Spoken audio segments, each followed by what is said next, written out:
Welcome to my virtual gait analysis.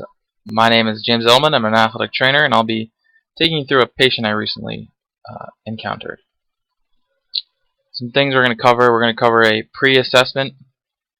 We're going to cover the goals for the first round of exercises, changes we made at the midterm that we saw, and then exercises changed for the midterm, some post-assessment findings, and a summary.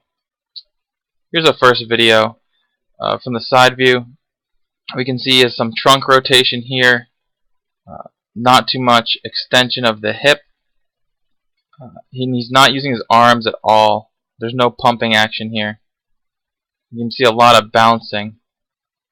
As we go into the pictures here, you can see top left here we have a lot of trunk rotation.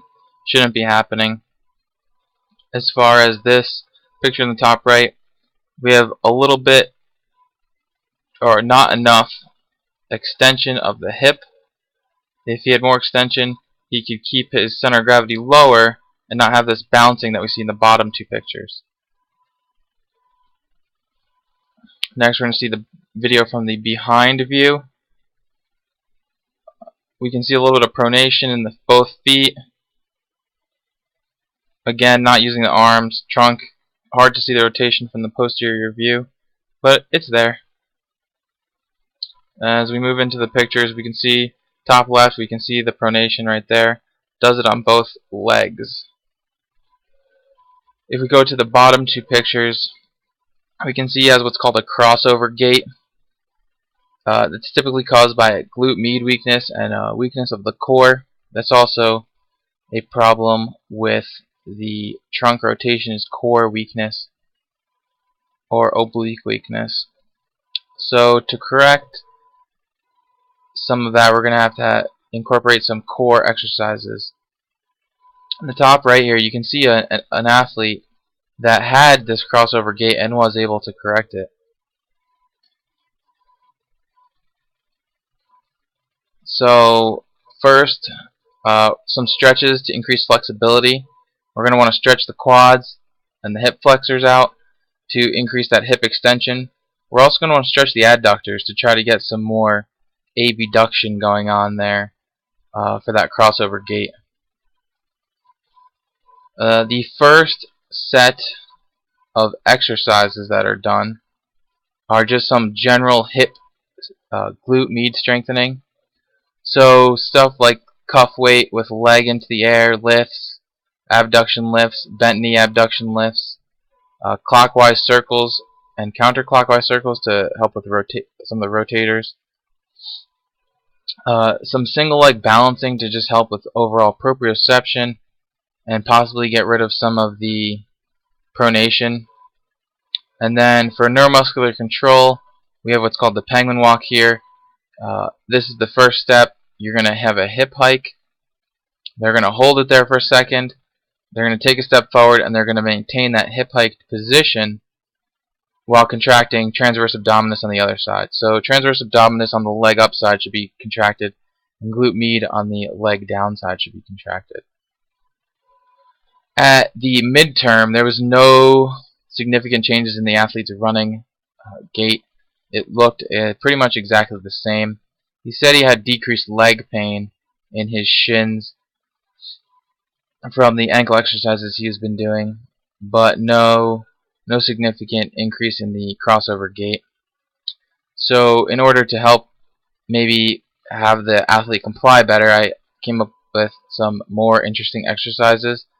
So Frankenstein slides to work on the glute meds again, 4-way clockwise circles with the hip on dynadiscs or an uneven surface, help with core strengthening and hip. Same thing with the modified raised side plank, fire hydrants in the now quadruped position instead of side lying, physio ball side lying to help with glute med, same thing down there, and a little Russian twist to help with the obliques internal external. Now we're going to move on to the post-assessment. You can see basically exactly similar to the pre-assessment. Still getting this crossover right here. You can see if my mouse cursor doesn't move, he's crossing right over. A little bit better with the arms here, not too much though. And he's still got a lot of bouncing going on. You can see still pronated. It looks a little bit better than before if we were to compare it. But same thing, crossover. He's still crossing over, still has hip weakness and the glute med. Post-assessment from the side. Less trunk rotation, as you can see here. Still a little bit there, but that's going to take some time. Arm swing's a little bit better, and the hip extension still isn't that great. We'll show you in the pictures in a minute.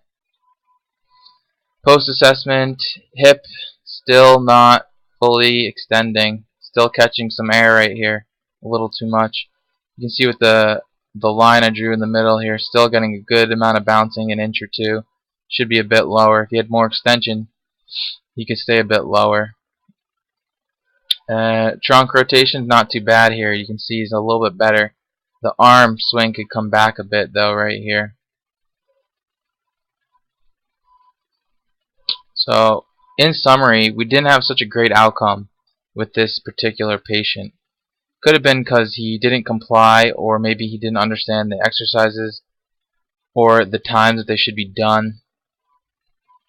I don't believe he complied with the exercises. I think he just basically said that he did.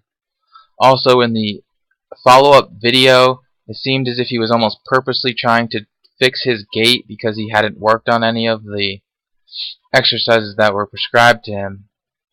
I think that this particular project or examination could have gone over possibly better if I met with him possibly bi-weekly or more than just twice throughout the semester to make sure that he was keeping up with it, or to make him more accountable for it. It really wasn't affecting him because he wasn't injured at the time. He didn't feel as accountable for his actions, I guess. And then the resources that I used, the Princeton Clinic, sports clinic, has great rehab exercises that are great for take home. It explains what the exercises are doing, and then it also lists the exercises out, as you saw before, with words and whatnot. The Running Injury Clinic is a great place to pull up some information on particular exercises or what to strengthen for particular injuries, and then UberSense themselves have a decent blog to follow along with.